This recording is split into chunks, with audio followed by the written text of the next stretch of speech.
Yes, I've been around Europe traveling, a spot in Canada, and I had a chance in the UK to play a bit of cricket. So a little shout out to Ghosty and the boys. Oh, you played cricket, no less. Yes, I did. I am an absolute British cliche. But I'm delighted to be back here in the warm weather, because, of course, it was raining and cold when I played cricket in summer in England.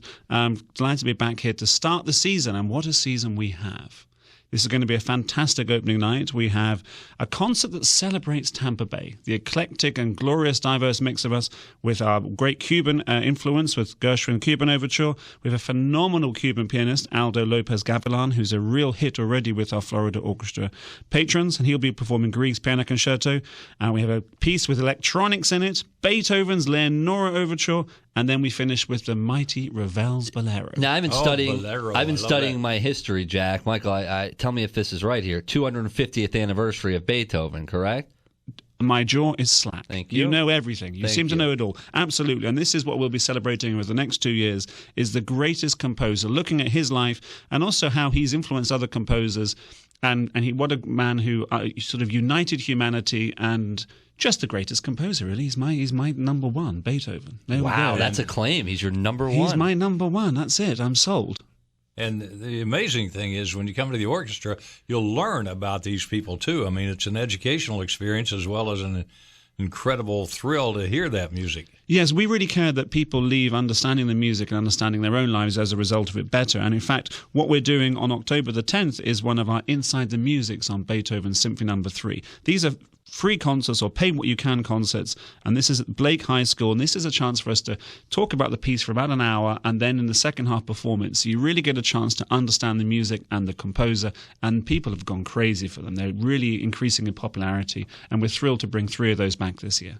And this orchestra is incredible. I mean, they make it look so simple. You think, how did they stay together like that? Well, I guess you have to keep them together, but yes, it's the sort of the humble genius of the conductor, I would say, is the reason for that. The humble genius of that must be if only, sure. If only. And it all gets underway this weekend, Tampa, St. Pete, Clearwater, for the opening. What else do we have ahead here, Michael? Well, we also have a new project this year, which is building on a great success from last year with a local artist called Jeff Strick, and he's our first ever visual artist in residence, which is an unusual thing for an orchestra.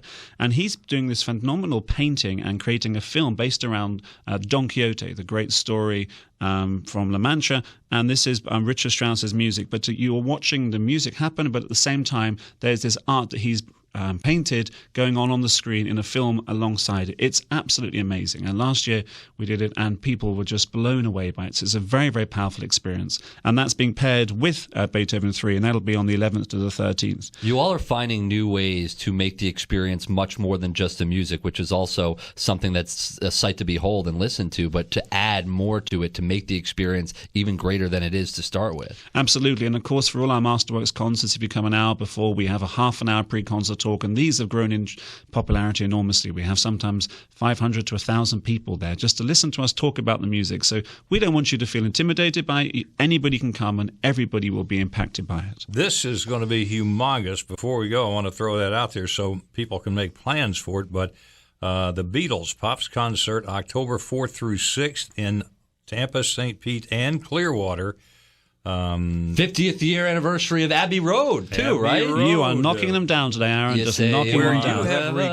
Where you have recorded, Yes. that blows me away, because I finally saw it this past year when we were over there and got one of the classic pictures that everybody has to have of walking across the Abbey Road. Most dangerous zebra crossing in Britain, that one is. Everybody stands and takes photographs, or cars are flying past. Yes, I got to work there many times recording films like Star Wars, Harry Potter, when I was in the London Symphony Orchestra. We used to call it Happy Road because it meant we were earning money when we were there. Happy Road. That would be it for sure. It's October 4th through the 6th. Are you going to get mad at me if I jump on stage and start singing? No, listen, I would be delighted. I'll pass you the microphone and the baton. You get the baton, too. You shouldn't have said that, because I'm going to do that. Well, Michael Francis, Florida Orchestra Music Director, it's great to have you back here, and you can learn more, get all this information at floridaorchestra.org, floridaorchestra.org. And, Michael, we will see you soon. Looking forward to it. Thank you so much, and a pleasure to be back. Good to have you and a phenomenal asset here to our community back again.